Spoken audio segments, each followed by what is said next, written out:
Assalamualaikum warahmatullahi wabarakatuh. Perkenalkan, nama saya Desi Namira, NIM 2200024087. Saya akan menjelaskan tugas hukum perlindungan konsumen yang berjudul Kasus Albotil dan Perlindungan Konsumen dalam Perspektif Hukum. Lanjut, masalah hukumnya. Yang pertama, hak konsumen dilanggar, tanggung jawab BPOM, mekanisme perlindungan hukum. Perlindungan konsumen merupakan segala upaya menjamin adanya kepastian hukum untuk memberikan perlindungan hukum kepada konsumen. Sedangkan konsumen adalah setiap orang pemakai barang atau jasa yang tersedia dalam masyarakat, baik kepentingan diri sendiri, keluarga, orang lain, maupun makhluk hidup lain, dan tidak untuk diperdagangkan terhadap produk obat-obatan dan makanan yang dapat membahayakan manusia atau konsumen, untuk memberikan rasa keamanan atau perlindungan terhadap masyarakat terkait adanya obat-obatan yang sudah beredar di masyarakat dan ternyata mengandung bahan-bahan yang dapat membahayakan konsumen. Di sini perlu suatu bentuk perlindungan dari pemerintah. Dalam hal ini, perlindungan konsumen juga mengatur tentang bidang kesehatan menyangkut hal tersebut. Produk obat terus meningkat seiring dengan perubahan gaya hidup manusia, termasuk pada pola konsumsinya. Sementara itu, pengetahuan masyarakat masih belum memadai untuk dapat memilih dan menggunakan produk obat dan makanan secara benar dan aman. Pihak produsen dalam hal menggunakan iklan dan promosi secara gencar mendorong konsumen untuk mengkonsumsi secara berlebihan dan seringkali tidak masuk akal. Perubahan teknologi produksi, sistem perdagangan internasional, dan gaya hidup konsumen tersebut pada realitasnya meningkatkan resiko dengan aplikasi yang luas pada kesehatan dan keselamatan konsumsi. Apabila terjadi produk obat terkontaminasi oleh bahan berbahaya, maka risiko yang terjadi akan berskala besar dan luas. Peranan Badan Pengawas Obat dan Makanan BPOM terkait pengawasan dan izin suatu obat sangat penting, karena BPOM merupakan instansi yang ditunjuk oleh pemerintah terkait pengawasan serta izin terhadap suatu produk yang akan diedarkan ke masyarakat atau konsumen.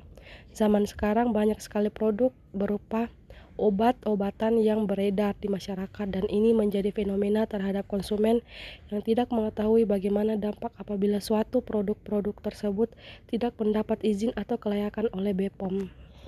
Lanjut, peran dan fungsi BPOM. Yang pertama, izin edar. Yang kedua, pengawasan sebelum dan sesudah edar. Dan ketiga, penindakan pelanggaran. Lanjut, masuk ke dalam dasar hukum. Yang pertama itu Undang-Undang Perlindungan Konsumen. Yang kedua, Perpres tentang BPOM. Yang ketiga, Prinsip Negara Hukum Pasal 1 Ayat 3 Undang-Undang Dasar 1945. Dan lanjut, kasus Albotil. Yang pertama itu laporan efek samping, yang kedua evaluasi dan pembekuan izin, ketiga penarikan produk oleh Paros. Lanjut, hak konsumen, pasal 4 UU PK. Yang pertama itu informasi, kedua keamanan, ketiga ganti rugi, dan keempat pelayanan yang adil. Dan lanjut, asas perlindungan konsumen. Yang pertama manfaat, keadilan, keseimbangan, keselamatan, dan kepastian hukum. Upaya perlindungan konsumen di Indonesia berdasarkan Undang-Undang Nomor 8 Tahun 1999 tentang Perlindungan Konsumen. Pasal 2 ada 5 asas perlindungan konsumen. Yang tadi asas manfaat. Asas ini mengandung makna bahwa penerapan UU PK harus memberikan manfaat yang sebesar-besarnya kepada kedua pihak, konsumen dan pelaku usaha, sehingga tidak ada satu pihak yang kedudukannya lebih tinggi dibanding pihak lainnya. Kedua belah pihak harus memperoleh hak-haknya. Dan kedua, asas keadilan. Penerapan asas ini dapat dilihat di pasal 4 atau 7 UU PK yang mengatur mengenai hak dan kewajiban konsumen serta pelaku usaha diharapkan melalui asas. Dan lanjut, asas keseimbangan. Melalui penerapan asas ini diharapkan kepentingan konsumen, pelaku usaha, serta pemerintah dapat terwujud secara seimbang. Tidak ada pihak yang lebih dilindungi. Asas keamanan dan keselamatan konsumen. Diharapkan penerapan UU PK akan memberikan jaminan atas keamanan dan keselamatan konsumen dalam penggunaan, pemakaian, dan pemanfaatan barang dan atau jasa yang dikonsumsi atau digunakan. Asas kepastian hukum dimaksudkan mengupayakan agar baik konsumen dan pelaku usaha mentaati hukum dan memperoleh keadilan dalam penyelenggaraan perlindungan konsumen, serta negara menjamin kepastian hukum. Dan lanjut tindakan BPOM. Yang pertama itu penarikan produk, yang kedua saran alternatif obat, dan yang ketiga edukasi konsumen dan profesional kesehatan.